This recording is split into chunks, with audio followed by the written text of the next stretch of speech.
administrative system in ancient Egypt. Did we have a system for our administration? The answer is yes. Thousands of years ago? The answer is yes. Let's trace this in history with our dear guest, our prominent guest, Mr. Ihab Kamel, our historian and researcher. Thank you very much for being with us, and a very good morning. Thank you. Morning to you.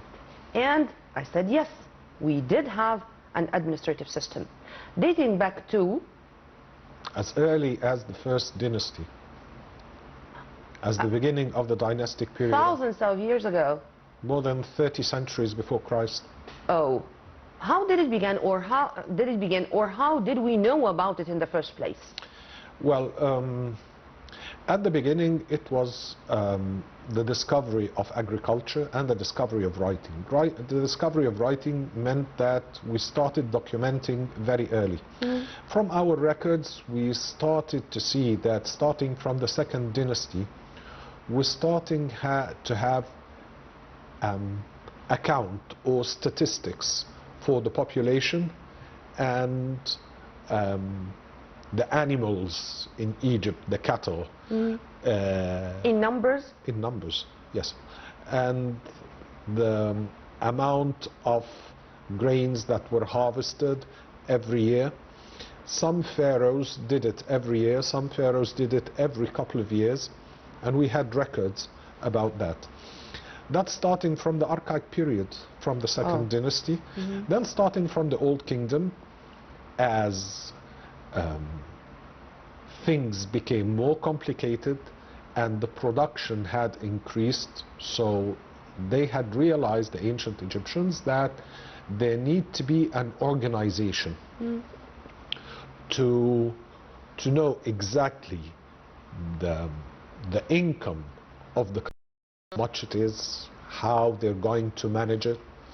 And that's when they started putting an administrative system. Of course, the rule in ancient Egypt, it was central, and it was all in the hands of the king.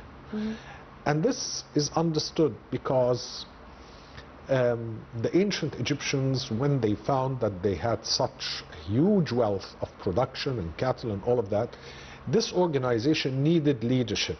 Do we have an explanation? For example, why is that important? I mean, how the Egyptians knew or realized that it's that important to document and to have statistics and to know that for a better tomorrow for the new generations we should do so, because these things that we are now studying in universities.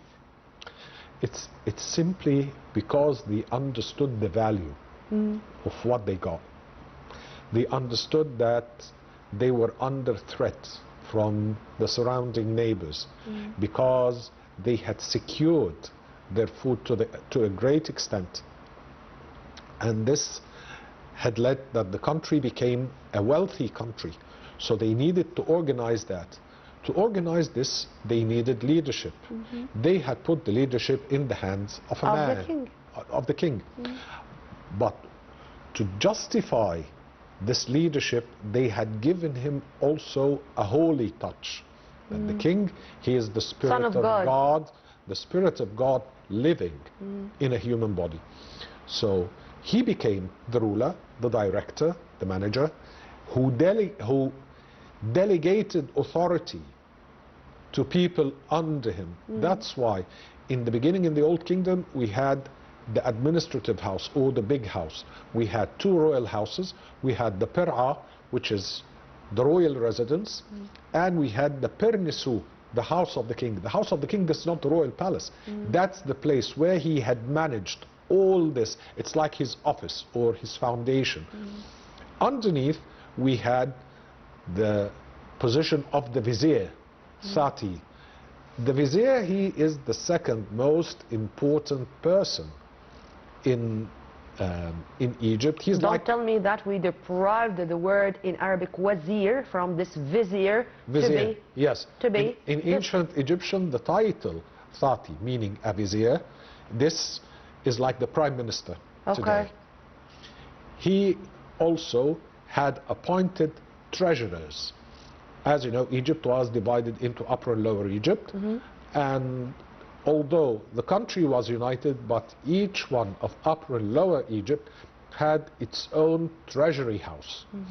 So we had also people who were responsible for collecting taxes. Yeah. And this was documented. And all this used to go to a place called the treasury. So we have a pyramid, and this pyramid, on top of the pyramid is the king, and then coming after him or below him many layers, if I may call it this way, Yes. of our administrative system. Yes. But let's put it this way: were we enjoying centralization or suffering centralization, or both? It was necessary at that time to have this system. Simply, but it was not completely central, because Egypt was divided into 26 governorates and sometimes 42.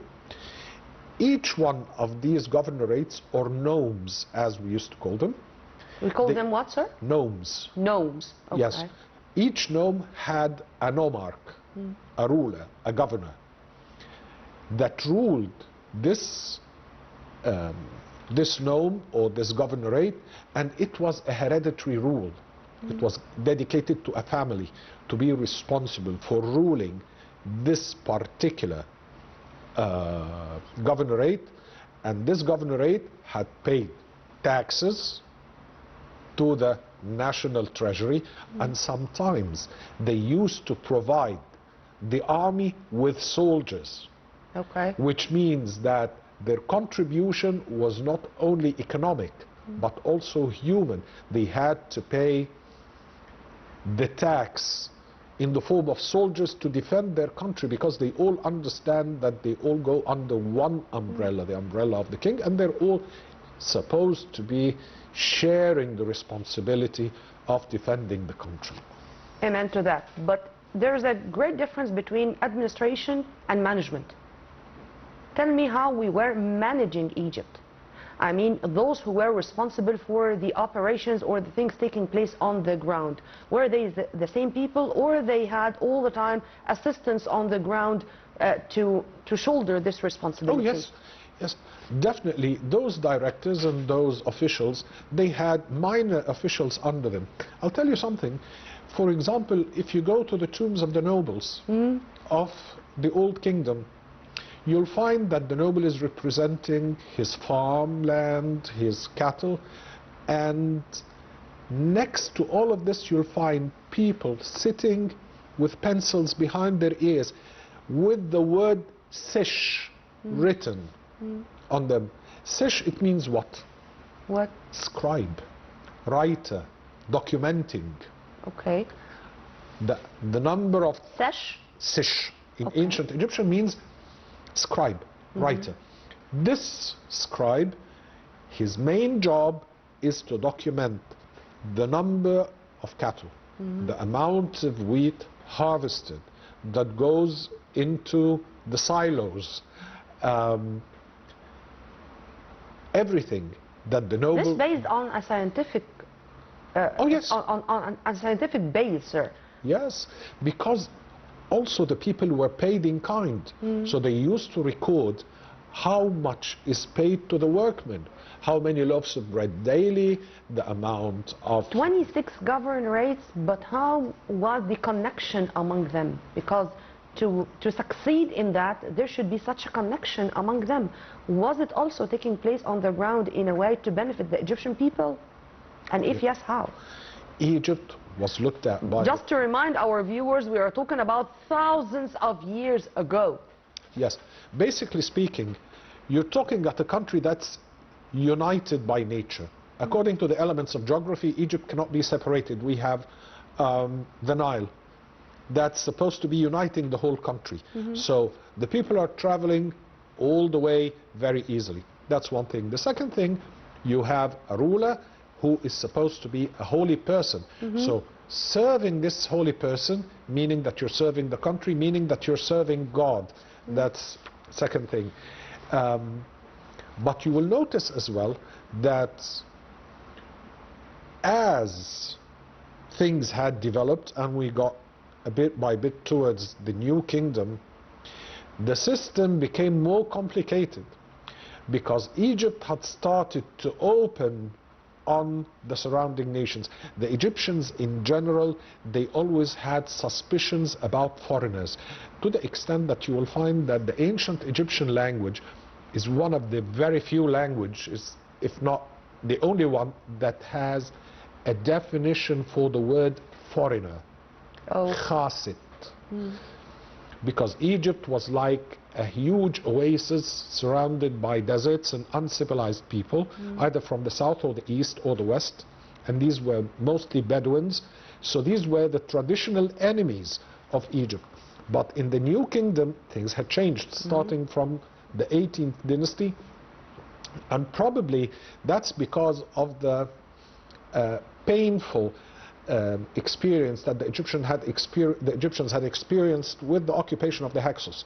So Egypt had started to defend its borders, but from outside of Egypt. That's when the first national security theory was put, and it never changed up till now. It was put by Thutmose III. I'm not going to wait until my enemy comes to me. I'll go and meet him outside of Egypt, usually in Syria. By then, Egypt's trade had increased. The wealth became beyond imagination. So they needed other departments or new departments to be introduced to organize the relations with these nations in order to guarantee the flow of this Then trade. the administrative system of Egypt was better when we enjoyed strong eras, and it was weak in the weak eras. Definitely. True? Definitely. Yeah. Do we have any idea about how the good ones were awarded and the bad ones were fired or punished? They were not. The punishment. You know, I'm asking this question, sir, because there are many jokes by Egyptians. You know, we do have all the time jokes speaking about bureaucracy and saying that bureaucracy. That's the word. We had bureaucracy. We had bureaucracy? Bureaucracy, yes, of course. Oh, it was a hierarchy. Oh.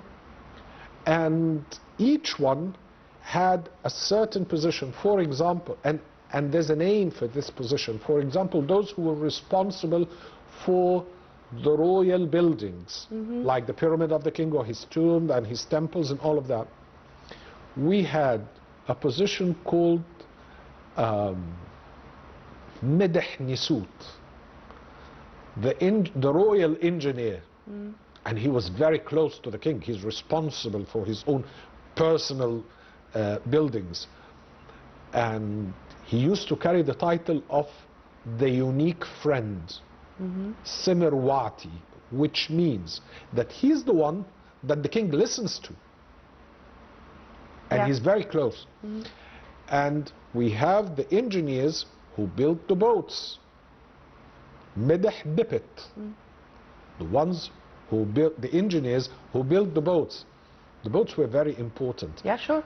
And of course, as I said, as things had developed, the external trade had increased. But the process to choose those officials, how was it? At the beginning, they were from the royal, the noble families. Nobles, okay. Noble families. Then? And the noble families choose from the commoners who were educated.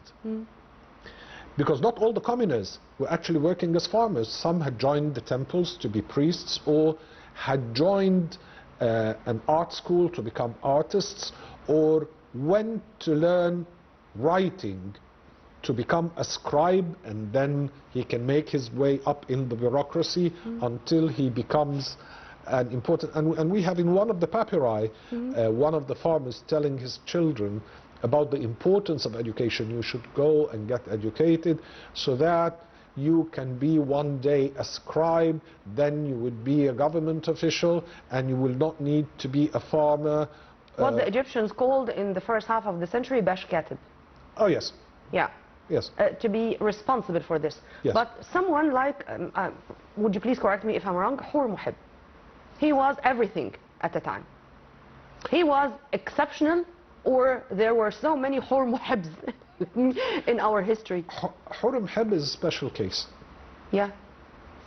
And he started because he was engineer and a doctor and a writer, I think everything. You mean Imhotep? Or Imhotep. Imhotep. Imhotep, Yes. yeah. Imhotep is a different case. Imhotep was a vizier, and he was a person with many skills. Yeah.